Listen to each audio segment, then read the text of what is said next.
Before I begin this webinar, allow me to remind you of a famous example that happened back in 2006.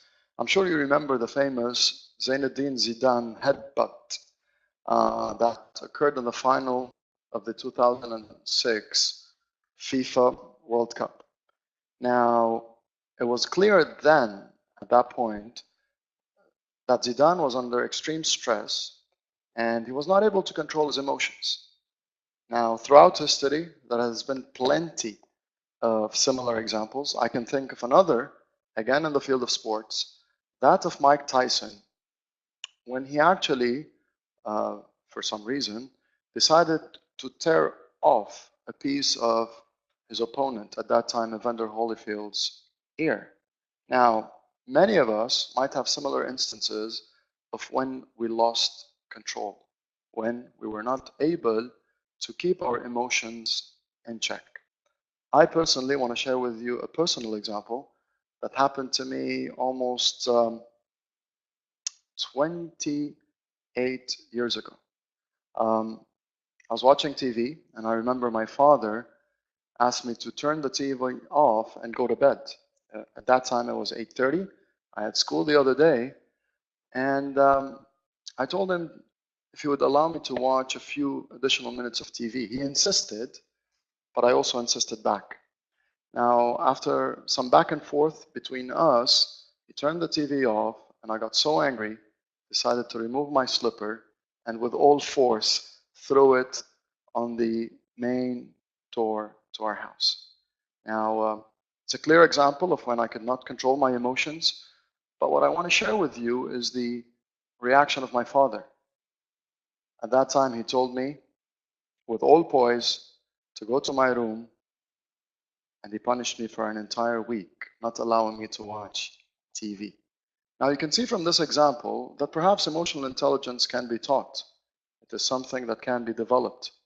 When you compare my behavior at a young age with that of my father, it becomes clear that perhaps with age, perhaps with maturity, one can learn to control his or her emotions even better. Now, I want to point out that emotional intelligence is not the control of emotions. That is why today I'm presenting the social element of emotional intelligence.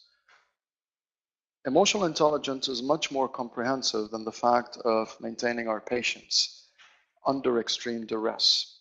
And for that reason, I will share with you a few additional competencies that are required for a person to be more emotionally intelligent.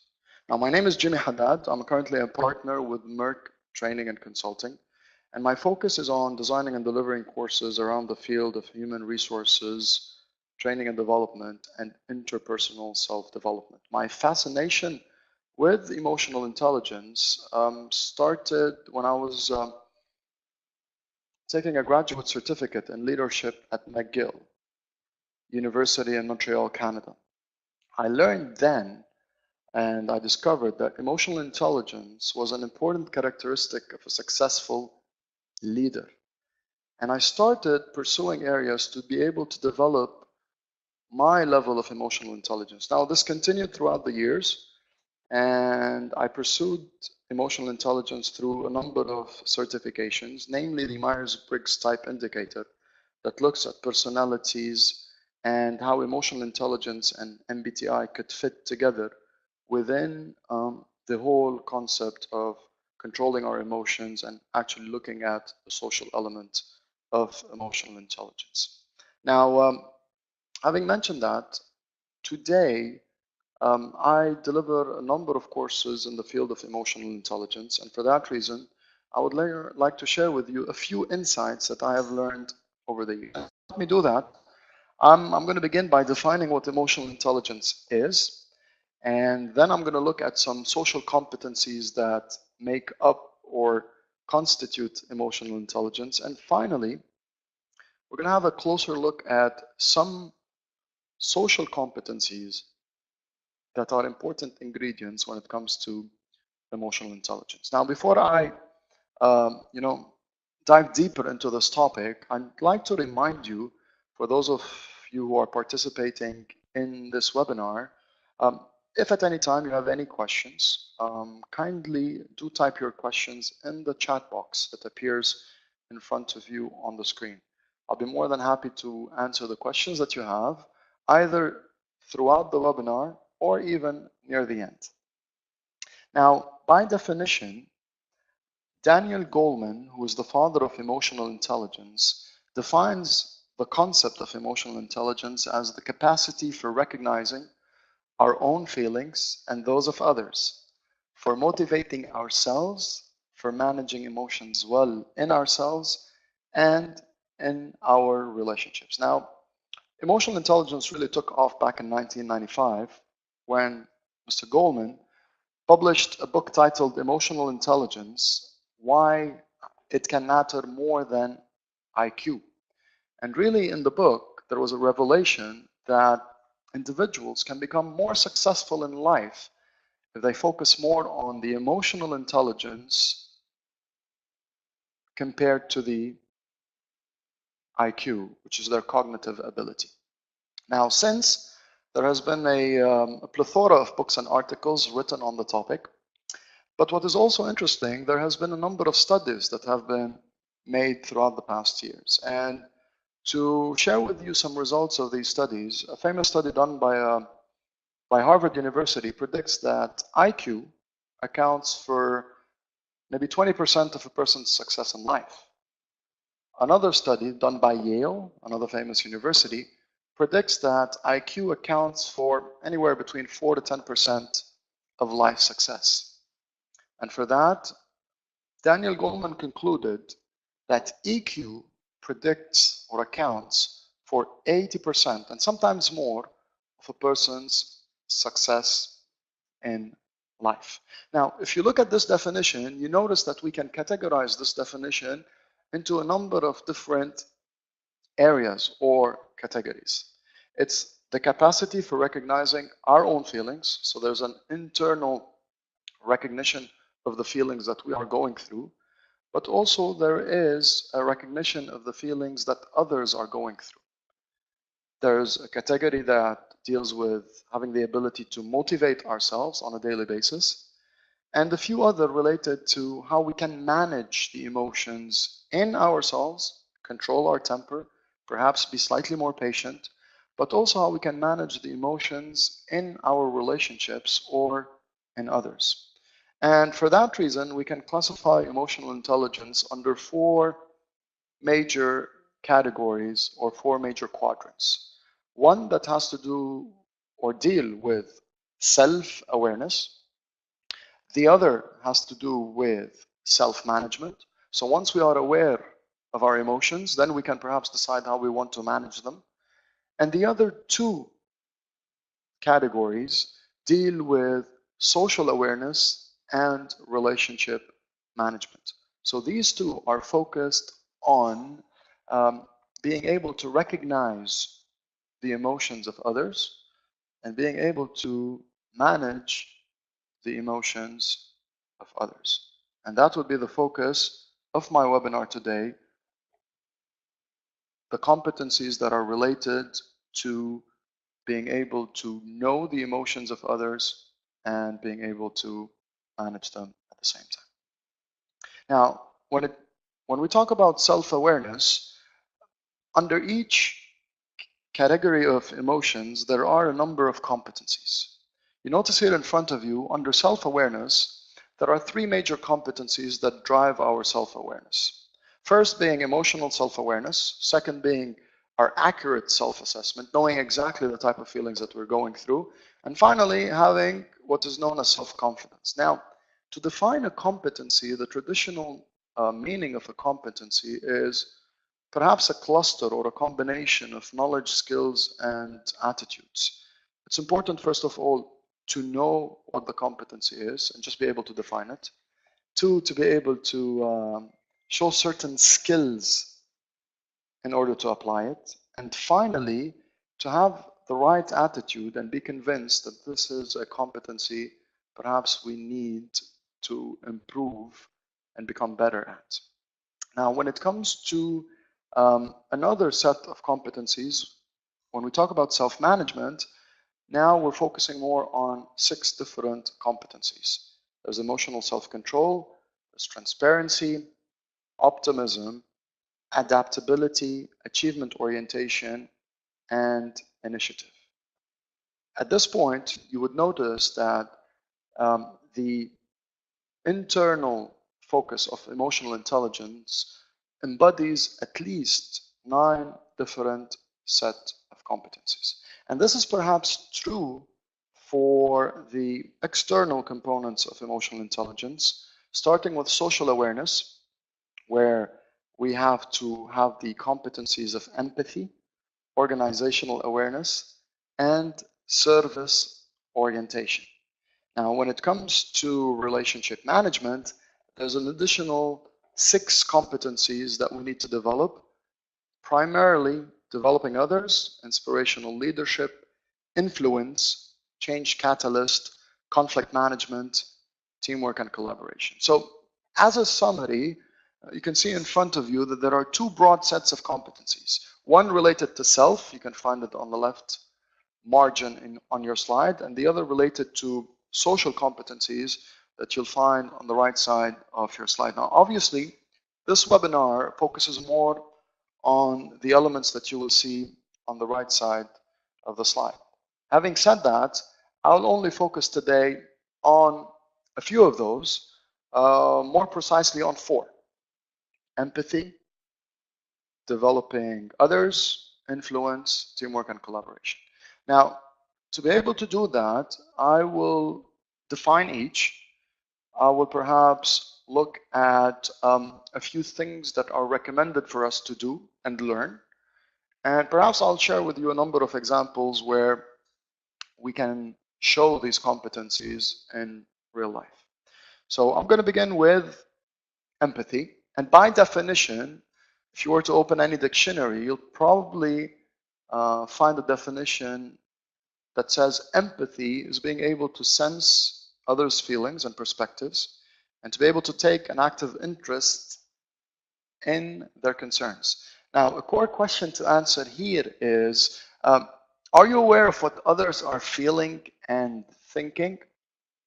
Now, it's highly recommended in order to show empathy, not to stereotype others, nor to show no or little understanding, or to come into conflict with individuals, especially colleagues at work.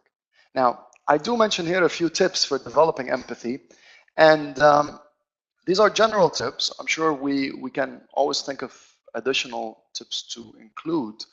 However, as a start, it's recommended to schedule one-on-one time with individuals. Now, for busy managers or even employees working in the corporate world, some of you may have a time to schedule some time to spend with certain individuals. One example I'd like to share with you is of a former manager of mine who had his calendar booked every Tuesday between 1:30 and 2:30, and that was a weekly schedule, where he would devote an hour of his time to spend with a number of individuals around the organization. And these individuals would be different people on different weeks, and the purpose partly would be to show empathy and to show care that that particular manager was interested in the feelings of his staff within the organization. Now, during those meetings, it's highly recommended that one practices using open-ended probes or questions. Something like, tell me more about that. And this would allow the employee to perhaps give more details, give more information, and would show the employee that really the manager is showing empathy, is sensing some of the feelings and perspectives that other employees might be going through. Another tip for developing empathy is to listen when others are expressing their feelings. Now, listening is a skill that comprehends plenty of factors, but having a listening ability, especially when others are expressing their feelings, requires plenty of practice and plenty of patience. One recommendations I can give you here is perhaps to adjust your style and your approach based on the needs and the style of the person you are listening to. And one of the ways you can do that is by mirroring body language. So assume you're sitting across somebody and you want to show that you're listening well to that person and show empathy. You can mirror similar body language that that person is doing. If they're crossing their legs, you can go ahead and cross your legs too. If they fold their arms, you can mirror folding the arms as well. If we move on, another competency that I'd like to highlight, another social competency, would be that of influence. Now, influencing others is defined as the capacity to have an impact on the actions and behaviors of others. Now, for those of you who are gifted with influence, I guess you are one of the lucky ones. If you're not, well, there are always ways or tactics, techniques, tips we can learn to have a greater influence on individuals. And in this case, a core question to ask is, do you use deliberate influence strategies or tactics? I'm going to share with you 6, and these are the work of a gentleman by the name of Robert Cialdini, who has talked about reciprocation, liking, social proof, authority, scarcity, and commitment as being certain tactics to influence others. Now, if I begin with reciprocation, now what makes this powerful is that we tend to have an obligation to repay a favor. And the famous example on this, if you get invited to a distant cousin's wedding, you would tend to feel obligated, perhaps, to return the invitation in the future when it comes, perhaps, to your own wedding.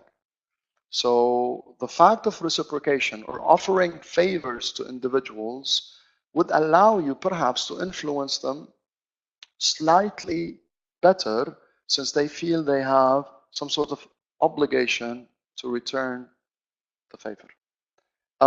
In terms of liking, people love to say yes to requests from individuals they know and like. And people tend to like others who appear to have similar opinions, personality traits, background, or maybe lifestyle. So the question here is, how can you allow individuals to like you more, thus for you to be able to influence them better? Considerations is perhaps look at identifying certain similarities with individuals within your circle of friends, within the corporate environment, or within your family.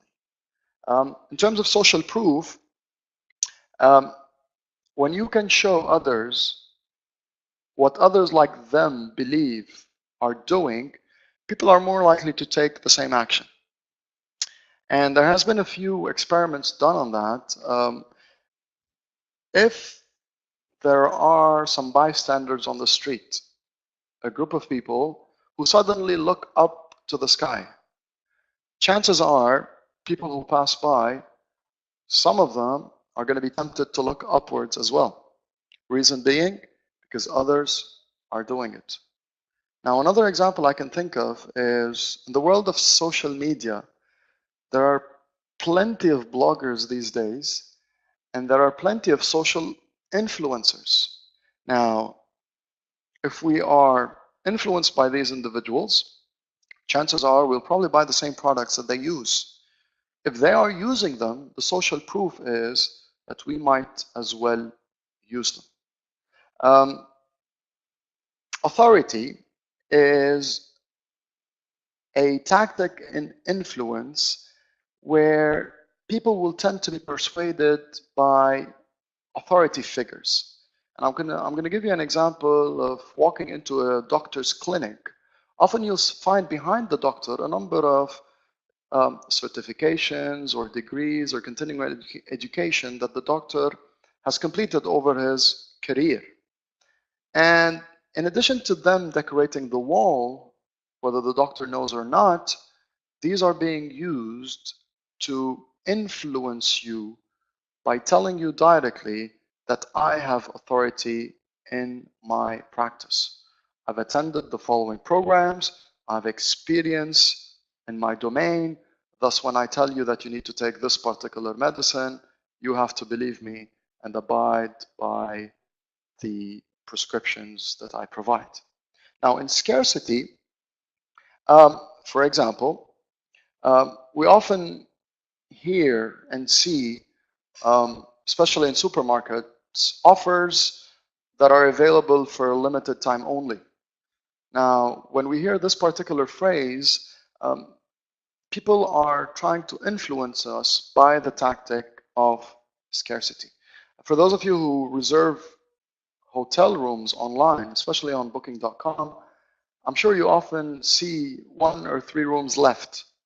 Well, what booking.com is trying to do, they're trying to persuade us through the tactic of scarcity. The final one is commitment. Once you get an initial commitment or a yes, an initial yes from someone, then later on you can persuade them slightly easier once they do commit initially. I can think here of an example when you're buying a car. Once you commit to the model, make, the color of the car, it is only then when the salesperson starts giving you the options of additional features, some of which you would need to pay extra for. Now, understanding these 6 tactics and how to use them within a corporate setting will allow you eventually to become more influential, will allow you to persuade others, and will allow you to impact the actions of people you work with. Another competency I want to highlight on our webinar today is that of developing others. And again, defined, it is sensing others' development needs and strengthening their abilities. Now, a core question to answer here is, do you work to develop short and long-term skills, perhaps characteristics, capabilities, behaviors, actions of others? First of all, perhaps you need to identify individuals or people's needs for potential growth. Every person you work with, every person you interact with will have a different development need. Now, personally, this is true for my children, it's true for colleagues at work, it's true for participants I work with on a weekly basis. So it's really important, first of all, to identify their needs and then proceed by offering them useful feedback, by giving them specific behavioral, non-evaluative feedback, focusing on perhaps some evidence that one has gathered throughout the interaction or relationship with these individuals. It is often through feedback, constructive feedback, that people learn, and thus you'll be showing how interested you are in developing others' skills and abilities. Highly recommended as well to offer mentoring and coaching on a regular basis to employees within your circle of influence.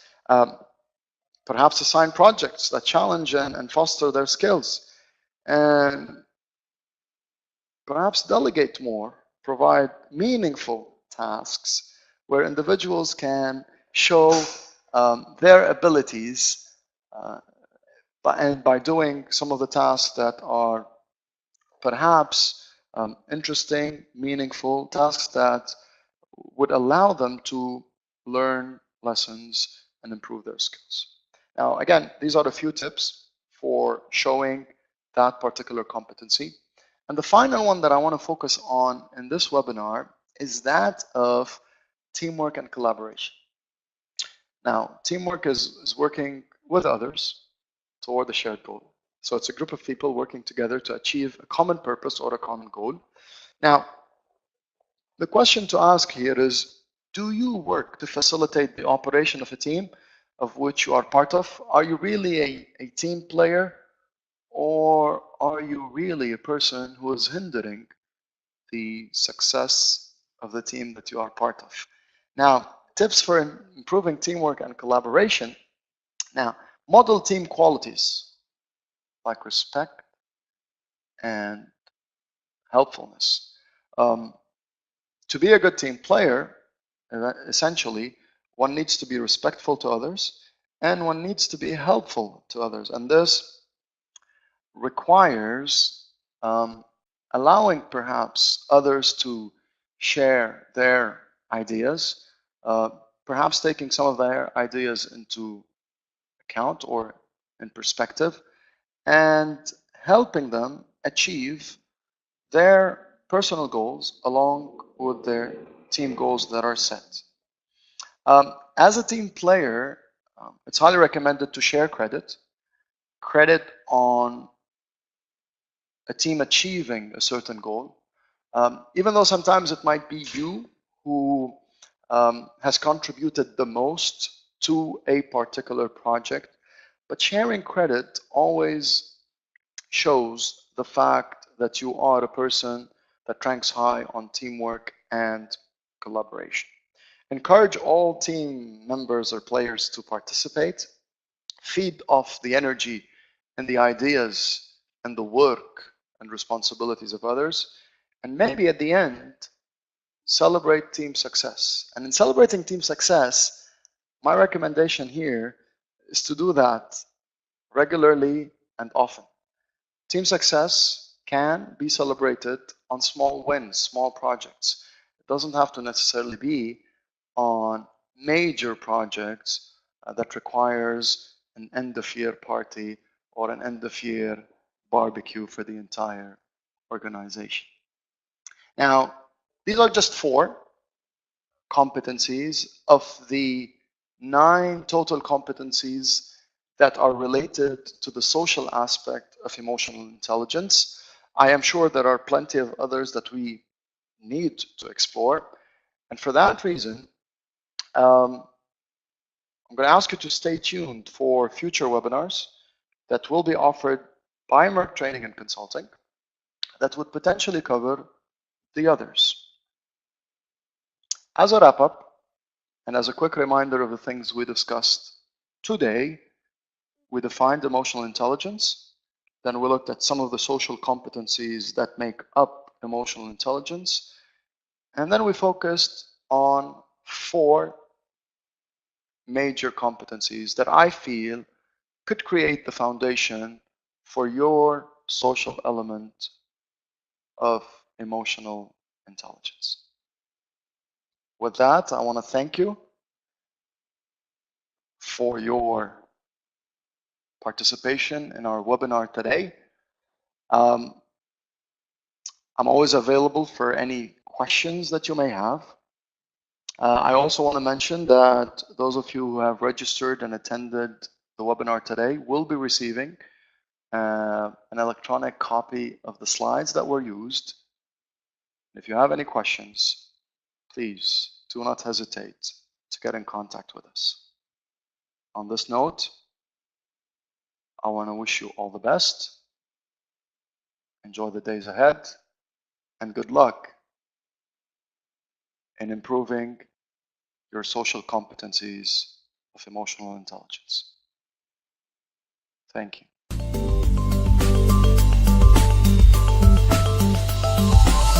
Meirc.com